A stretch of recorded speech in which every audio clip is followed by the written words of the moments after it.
everyone, and welcome to my review of Men in Black. This is actually the box set of the trilogy, but I am reviewing the first movie from 1997, directed by Barry Sonnenfeld. Blimey, has it really been 20 years? Oh my god, this movie's 20 years old. It's just as old as I am. Yes, believe it or not, I'm 20 years old. Anyway, so basically, I decided after I'd finished Spider-Man to start the Men in Black reviews. I watched the first two movies when I was a kid, years ago. This is the one I couldn't remember this one very much, to be honest. I watched the second one quite a lot. It was on DVD. The third one I saw in the cinema once, 5 years ago when it came out, and I haven't seen it since. So, yeah, but I thought, you know what? It'd be nice to review them at some point, and so I decided to do that. So, Men in Black. The plot is that basically aliens. And yeah, there's a bit more to it than that, but aliens. Basically, the general premise is that we focus on Will Smith's character, known as Jay Edwards, and he is a member of the NYPD. He chases down an extraterrestrial, and Tommy Lee Jones's character, Kay, notices this and enlists him to join the MIB organization, which deal with extraterrestrial beings, where they basically take him down. And that's really it. And then the two of them go on this adventure to try and save this tiny little galaxy of Orion, which has been attached to the collar of a cat, believe it or not. And a meteorite crashes down into a farm, onto this farmer's truck, and this evil alien takes over this farmer's body and tries to go after this little galaxy thing, and that's pretty much it, really. There's not much more I can say about the plot. It's pretty basic. So, Men in Black. I watched this movie again after having not seen it for at least 10 years. I mean, I've seen it on TV actually a lot recently. It's been run on ITV recently. I mean, I've seen bits and pieces of it on TV, so I remembered some of it, but not all of it, sad to say. However, after watching it now, I can confirm to you guys my opinion of this movie, and in my opinion, yeah, it's pretty damn good. I think it's a solid movie. It's a lot of fun. It's a fun movie. It doesn't take itself too seriously, and I think the best aspect of this film is that it has a really quirky sense of humour, and that's what I like about it. I mean, first of all, I mean, you have the script. The script is just great because it doesn't try to be overcomplicated. It doesn't take itself too seriously, and it benefits from that. It's just a fun movie. It's a fun ride. You don't need to think too much about the plot. You can just sit back, have a laugh, and enjoy it. And, you know, and I really think that is what benefits Men in Black, the original. The characters. You have Will Smith's character, Jay, or they call him Edwards in this movie, but his name is Jay, or well, rather the letter J. He's an interesting character. He's kind of thrown into this situation, and you know, his character's good. Sorry about that. Actually, on that subject of the characters, I mean, this movie's great. I didn't say it was perfect.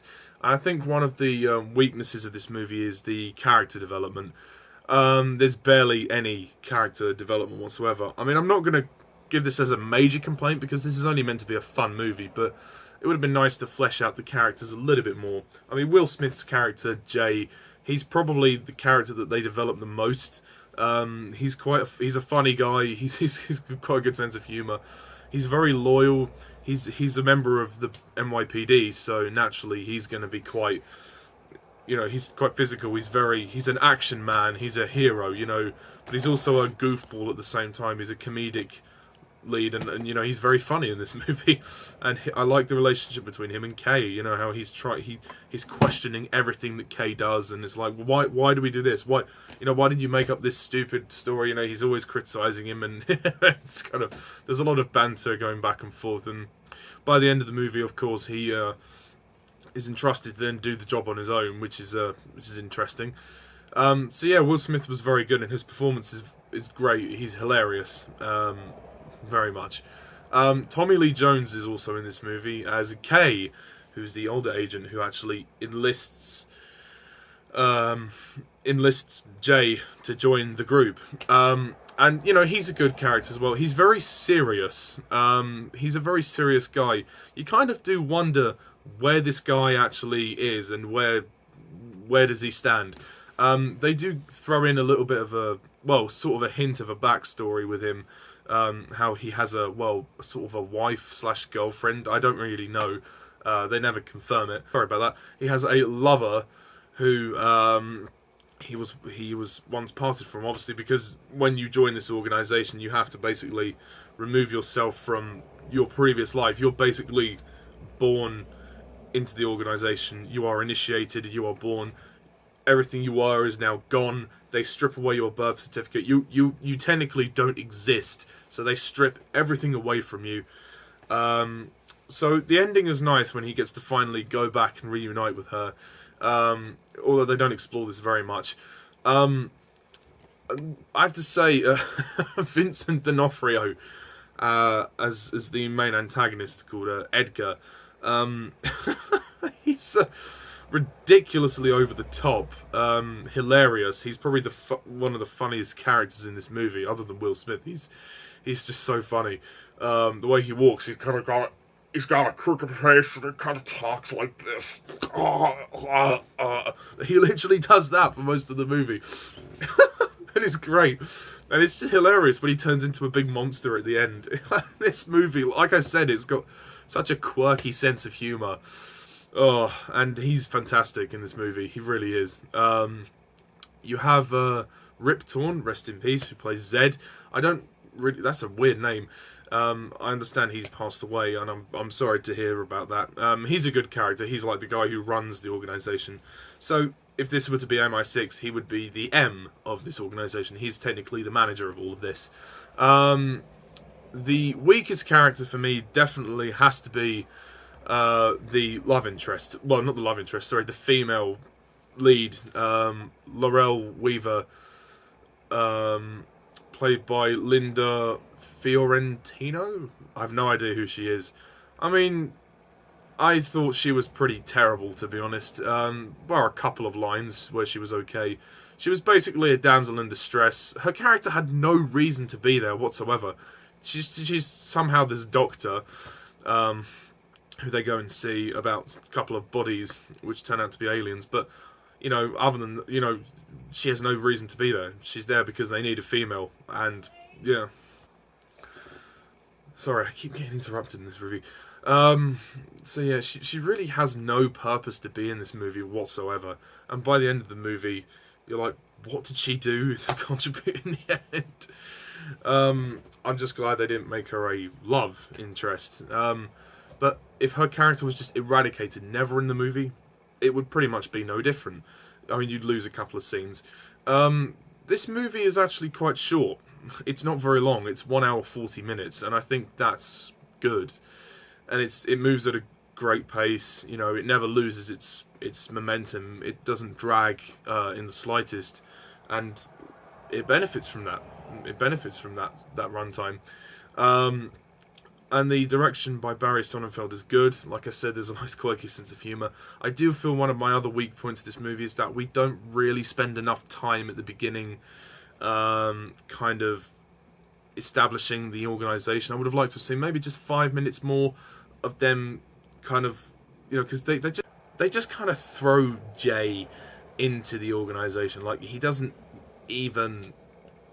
Like, there's barely any... There's not much time before he's, like, properly put on the suit. But yeah, and the CGI and visual effects, I mean, bearing in mind this is 20 years ago, yeah, it's starting to date now, but, you know, it's not bad for the time. It's not bad. It looks... if it looks a little bit computer gamey, yeah, I guess. I mean, especially the last few shots of the movie, which are diabolical. I mean, even for then... You know, that is computer game level to the max. But yeah, I would say I would say it's fine. The music score is good by Danny Elfman. There's a nice theme as well. The dun dun dun dun dun dun dun dun dun. I always like that theme of the Men in Black, and it really obviously it draws me into it. There's not much really else to say about this one. It's a fantastically fun romp. Great script. It's funny. It's it's very quirky in its humour. The action is fun. The climax is good. And you know, there's some interesting scenes, of course, like action-wise. But yeah, and as a start to this trilogy, it's pretty good. Like I said, my only real criticisms are like not the love interest, sorry, the Laurel as a character is pointless, absolutely pointless, doesn't need to be there. Some of the characters aren't really developed, and also we don't spend enough time at the beginning kind of really establishing the organisation and what they do, and you know, it's just kind of like, yeah, they do this, next mission.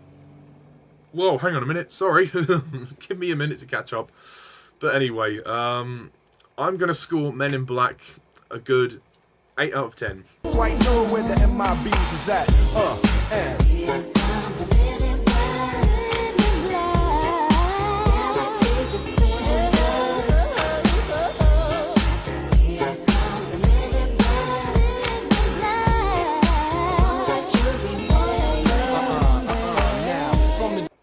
So yeah, that's my review of the first Men in Black movie. What do you think? Do you agree? Do you disagree? Put your comments down below, let me know. And stay tuned when I review the second film, Men in Black 2, which came out in 2002. So 5 years after this. Wow, 5 years, really. Bloody hell. And then it took twice as long to get the third one out. Anyway, thank you guys all for watching. And as always, I'm Mr. TARDIS11. See ya.